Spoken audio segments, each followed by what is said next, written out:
Hi, everybody. This is Lori, and I am the CEO and founder of Inclusivity, and we are a company devoted to kindness and justice and sustainable fashion. And right now, we are working on an auction with artists called Artists Who Share, and the auction is raising money both for the artists and for coronavirus recovery. And one of our wonderful artists is Melanie Izrael. And Melanie is from Argentina and joins us today on the podcast. And this is our podcast, Inclusivi-TALKS. Melanie, thank you for being here. Thank you for having me. It is such a pleasure to see you. Yes, I can say the same. I think the pandemic situation brought us together through virtuality at least. Yes. So Melanie and I first met when I was in Grinnell, which I went to college in Grinnell, and I was there talking to a class about starting a company. And Melanie happened to be sitting in the class and is a tremendous textile artist and creative, sustainable fashion guru. And so I wanted to get to know her better. She came and visited us in Minneapolis. We hope to work together even more closely in the future. But for right now, she's creating a work for our auction. So Melanie, I want to start by just asking you if you can tell us how you got to where you are with your art. When did you first realize you were an artist? When did you first start creating? I didn't realize it until I was older, but I can say that since I was really little, I played with fabrics, with towels from the bathroom, with rugs. I just played with everything on my body. I used to play as I was dressing as, I don't know, somebody else or a princess, or that I was doing my own clothes, just with what I had handy. And then as I started growing up and deciding on what I was going to wear, I realized that I could change the way the clothes looked like. So even though I didn't have the tools and the machines to change them, I had somebody that I knew that had a sewing machine. So I took her the clothes that I wanted to change, and she would do it for me. And it was a game. It was just a game. And I remember when I was in high school, every weekend I would play with my fabrics and clothes and try them on and change them. And I think it was when I was 19 years old, I was already in the university studying something else. And I realized that I should be studying what I really love and have that game become my lifestyle. And even though the university path was really hard and it was not encouraging, I found my way. So nowadays I can enjoy what I do. So did you switch majors, and what was that like, that process? I started studying anthropology, but during that time that I was studying anthropology, I felt that there was something missing in my life, some sort of creativity and creative moments and using my hands for something that I enjoy. We have such a power in our hands, and I was not using that. And I remember telling my parents, I think I will change majors, which here is a little bit different than in the US. It's like you cannot change the university that you are going. You change, like you start over. Oh, okay. I remember so telling my father, hey, I think I'm gonna change my major. And he was like, finally, you realize. So it was encouraging. Yes. So your parents were really supportive of you doing that? Yes. Okay, yeah. During my whole process, they were really supportive. It was hard. I didn't sleep. It was a lot of work, a lot of money also, even though I went to public university. Materials were expensive. They were really supportive. Okay. And so what was your college experience like? What classes did you particularly like? What was it like as far as your growth as a textile artist? So here we cannot choose the subjects, topics, and classes that we take. We have just one. If we have 32 classes to be taken, we can choose just two, I think. Okay. All of the classes, or most of them, are last the whole year. Mhm. Um, and I knew well, as I got older during the university, I knew I wanted to do something related to sustainability, but I didn't have the option during the classes. It was not something that they talked about. So I tried to do things as sustainable as I could, but I didn't had experience or anybody to look as an example. So I tried as much as I could. I had a lot of things from my grandmothers and my great grandmothers that I loved to use during that path. Actually, my thesis has a lot to do with my grandmothers. I did a brand of home decoration, and most of the fabrics that I made were either inspired or the materials that I used came from my grandmother's or other natural fabrics that I made. It it was a variety of things, but I made it personal also. Yeah. So, what now, after graduating from college, what are you doing now? What's sort of your path now? Nowadays, I work as a designer in the SARME, which is a collective in which we work as sustainable textile designers. We are two designers that are working full time, and there are other people that are working as much as they can with visual arts, media, photography. And what we do is encourage people to question fast fashion and the whole system. We encourage them to question patriarchy, capitalism, fashion, stereotypes. The way we do this is through workshops, through the service we give. We provide the service of recycling and upcycling clothes. We teach classes, we give tutorials, um, and we call ourselves a collective to the inside and to the outside because the audience have a big the, we encourage them to participate in our actions and in our classes, and we have something that it's called a conversatory. I don't know if it applies in English as the same concept. It's like giving a lecture, but it's an interactive lecture. We don't have the monopoly of the word.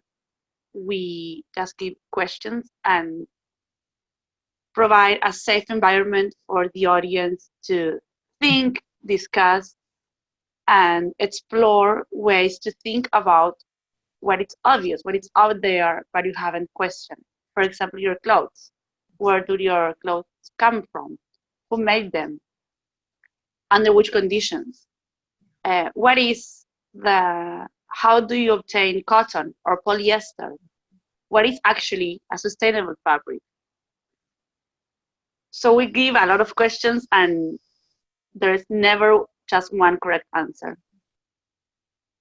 I love this, Melanie, because as you know, that's one of the things we care about a lot. And we're starting to talk more and more about that, about how do we make fashion choices? How do we cut back on our fashion choices? How do we upcycle safely in ways that don't hurt the environment? How do we talk about fashion? I love that you guys are doing that. And you do that in Spanish in Argentina, correct? Exactly. We can adapt everything to English, but we do it in Argentina. And actually, we had people from the US that were here participating in our conversatories, and they handle it very good. Nice. So is it in person usually, or is it Um, online? it is in person. It was in person before the pandemic. We have our workshop in which people come and learn how to recycle their clothes. We go to fairs. We go to different events, to give these classes and conversatories. But nowadays,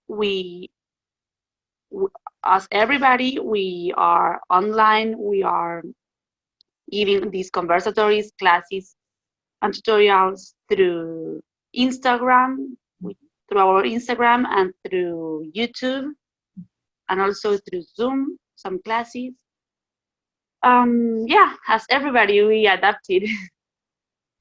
So throughout this process, in addition to clothing, have you made other pieces of art as well? And have you focused on sustainability when you've created other projects as well? Yes. We had also made or costumes, and we we also do things that people ask us to do. For example, somebody asked us to do huge curtain for their house, so we use recycled fabrics. Um, we do for we live together with the other designer, so we do things for our house using recycled fabrics. Like I think 90% of our house is fabrics. That makes sense. Do you have a favorite project that you've done, Melanie?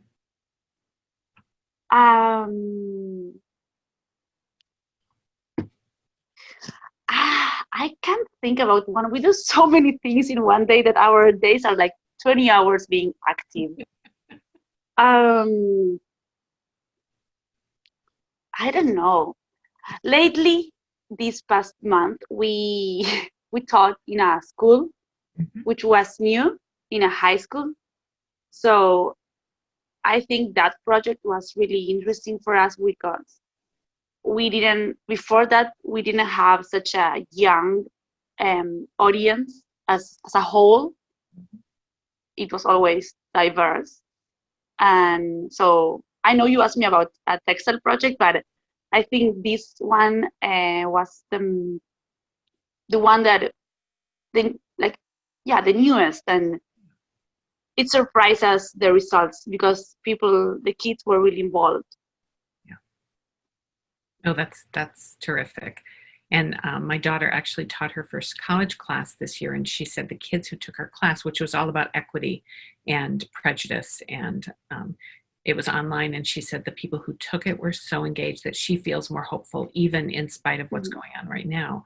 She feels hopeful because the students were so engaged with what she was doing. And it sounds like that was your experience too, is that the students were really highly engaged. Yeah, because I think that nowadays education, it's more about the experience that you get and how you make it personal. When I went to school, I had just to study what they told me, and there was not a lot exploration, and they didn't care about my personal interests. Right. And what we do in the Sarme, it's all about your perspective as a consumer. Yeah. We encourage people to be more active as consumers and more conscious, but because there's not one way to do it. And this path is to start questioning. It's so personal that people engage because it's okay, there's no expectation. It's just me starting to question, picking up your favorite clothes, looking to them, to the label, trying to understand what it says.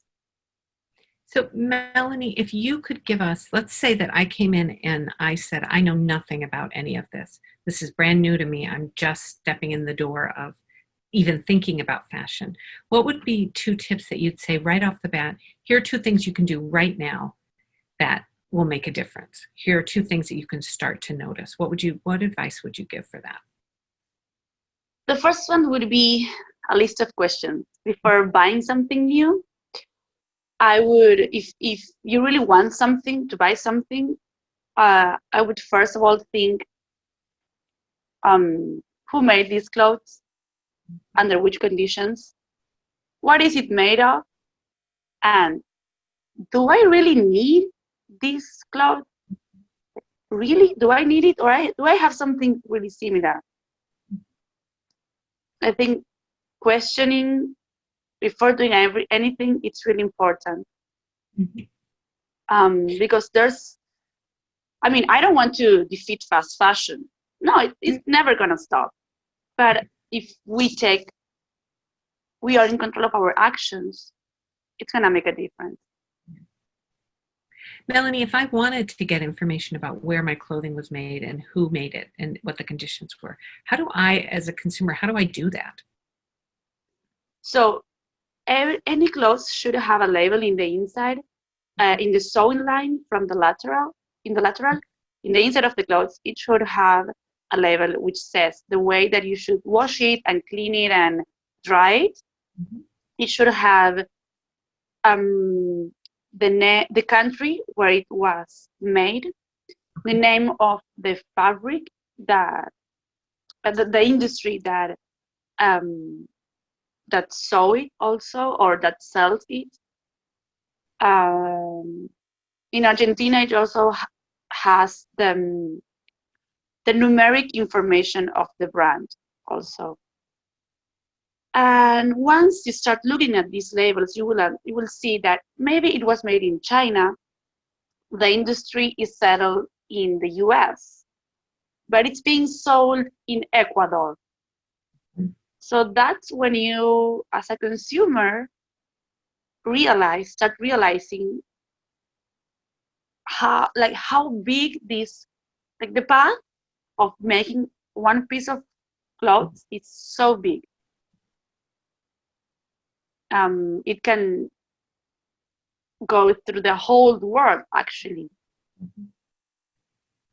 And the conditions in which it was made, maybe if you see a lot of labels in your wardrobe and you realize that most of them have been made in Taiwan or in China, okay, that's a really important piece of information. Because if it's made in another country and most of your clothes are made there, so it may be possible that they are being made in those countries because it's more cheaper. So if it is cheaper under this system, it's because they are not paying them correctly. And most of the clothes are made in Bangladesh, and it's the country that is polluted the most in social terms and ecological terms. So, Melanie, if I wanted to look online and find a list of companies or create clothing manufacturers that tend to have better practices, is that available just through a Google search? Yes. Okay. So as a consumer, I can start doing research. Mm-hmm. Okay. The name, so Fashion Revolution, it's an organization of slow fashion that it's around the world. Many countries have their own slow fashion week, and this organization provides a list of companies that are sustainable in different ways. Yep. Okay, that's terrific to know. So, Melanie, when you were growing up, one more tip. So, in addition to do your research, pay attention to your clothing, check the labels, and do your research. What's one other thing that you would just say? And here, as a consumer, look at this or do this. Here's one thing you can do. Believe in your creativity. There's always a way in which you can reuse your clothes. Clothes last more than what we have been told they last. There's always a way in which you can reuse it, or at least use the fabric. What we do a lot in Desarme is to change. Maybe I had a shirt that I like the pattern, but it's dirty and I cannot take the stains. The stains. So maybe I can cut the pattern and apply it to another shirt, or use that pattern to make a shirt bigger. Mm-hmm. There's always a way. And if you cannot do it because you don't have, you don't want to, or you don't have a sewing machine, or you don't want to sew by hand, you can ask somebody else that can do, if they can do it. Okay. So it's like having a new piece of clothes. I love that. That's a great piece of advice. So, Melanie, besides sustainable fashion, what else do you love? What are your other interests? I love being outside, but we are in a pandemic. So I really miss that. And it's here in Argentina, we are getting into winter, so it's getting colder. Even though I have a yard, I miss that. Um, I I love talking, actually. I love talking with people and listening to their perspectives. Um, so besides the pandemic, in which I cannot go out and talk to people through the ceremony and also through my private life, I'm still doing it. And I think it's so interesting to listen to others, like to talk about the same topic, but through different perspectives. We can learn so much. Do you do any other kind of art besides textiles, besides fabric?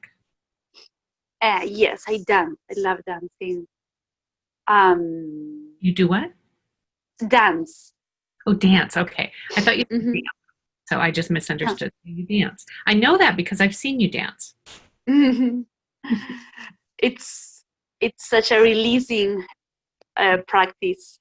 I also do yoga, Mhm. but dance is so fun. Dancing is so fun. Are you still dancing? A little bit in my house. Yeah. That's a good thing. Yeah. So, Yeah. Melanie, you're creating something for the auction, and are you thinking about what you're creating? Have you started working on it? What's your thought process? What's your plan? Yes. So because it's gonna be a panel applied to a shirt, or into a frame, Mhm. we thought about um, taking a picture in movement of dress and mask that we made all out of recycled fabrics, um, because we like to put together what people think it's ugly, but present it in a beautiful way. Mhm. Because sometimes people say like, "Oh, this old shirt is so ugly," but you can actually do something beautiful with that. And most of the fabrics that we get are from industry that they throw them away as if it was trash. So we had made this beautiful dress and a mask, uh, because we don't think it's important for the face to be shown in this case. So out of trash, we made a beautiful outfit. So we want to take a picture in movement, so it's more fun and attractive, um, to be shown in the panel. Okay. So you'll send me a digital picture, and then Mm-hmm. we'll print it on the panel. Mm-hmm. That sounds beautiful. I'm excited to see it. I think it'll be a fun addition to the auction. So, Melanie, if you had to give a piece of advice to young artists coming up, or to young creatives coming up, what would you say? I would say, um, think about what makes you authentic. I think authenticity is the most important value nowadays. It's what is like trendy to be authentic. There's no more, or at least I think there's no more, um, just one way to be an artist. I think it was before more structure, and nowadays it's, if you have something to say, you can say it in an artistic way. It could be something political, it could be something with nature, what you have in your mind, it's important, and the way you can show it you need to believe the way that you want to show this. That's my piece of advice. I like that a lot. And Thank you. what's your, if you had to describe your sort of what's at your core philosophy, your core belief, the things that keep you going and sort of drive you, how would you describe those? I like to think like when you do mind mapping, in which you relate a lot of ideas. Whenever I do something, I like to think like that, or to picture, like if I produce this shirt, what are the consequences? What's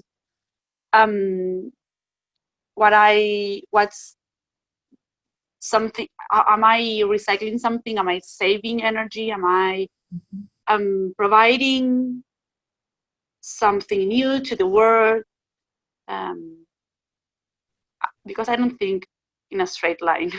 I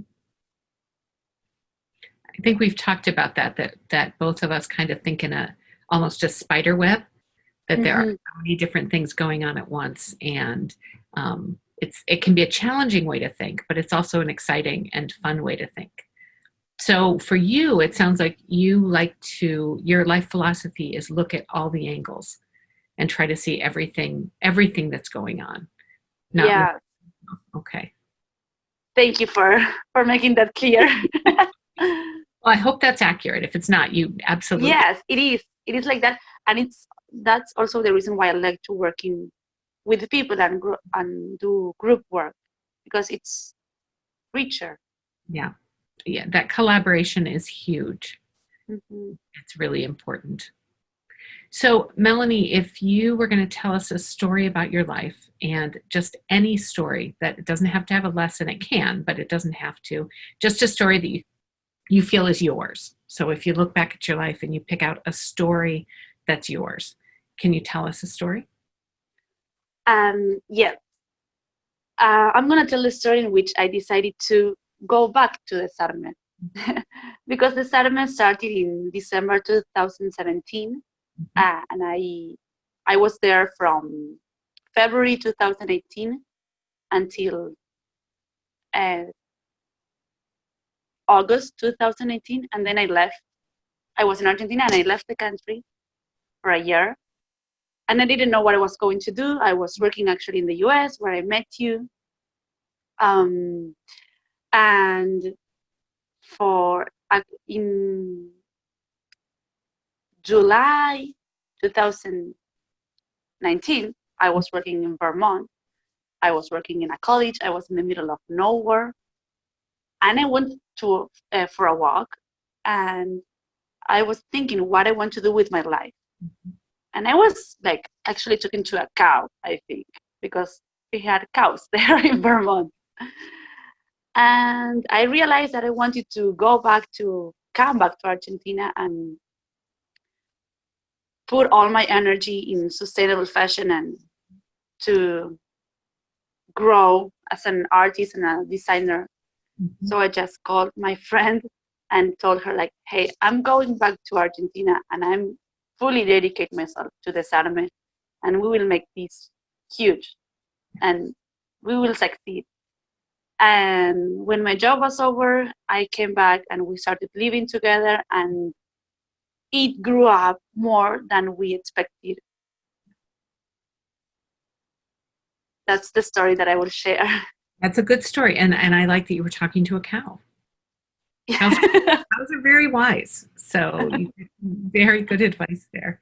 It sounds like you are just doing well, and it sounds like you are so passionate about what you're doing, which I think makes such a big difference. Yeah. The last question I really want to ask you, Melanie, unless you have anything else you want to talk about, the last question I really want to ask you is, why sustainable fashion? So why is that so important to you? How did you get to that point where you knew that was where your heart was? I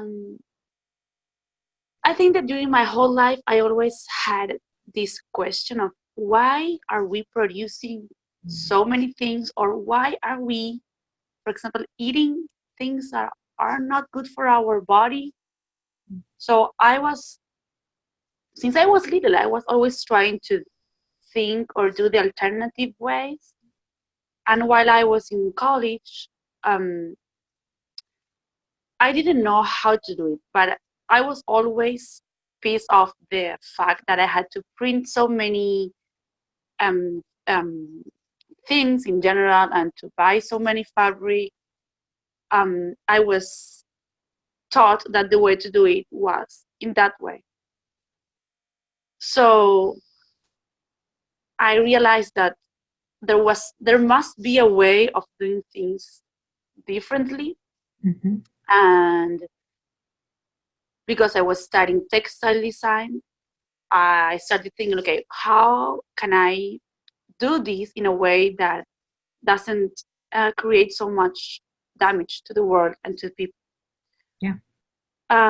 So because before I didn't find myself as a textile designer producing more clothes, producing more fabrics, and especially in the ways that textile designers and sewing people that sew work, which is terrible. So little by little, I started realizing that there is a way to produce, that it's not just producing more, but producing differently. Mm-hmm. And I worked on a NGO that worked on ethical fashion. Okay.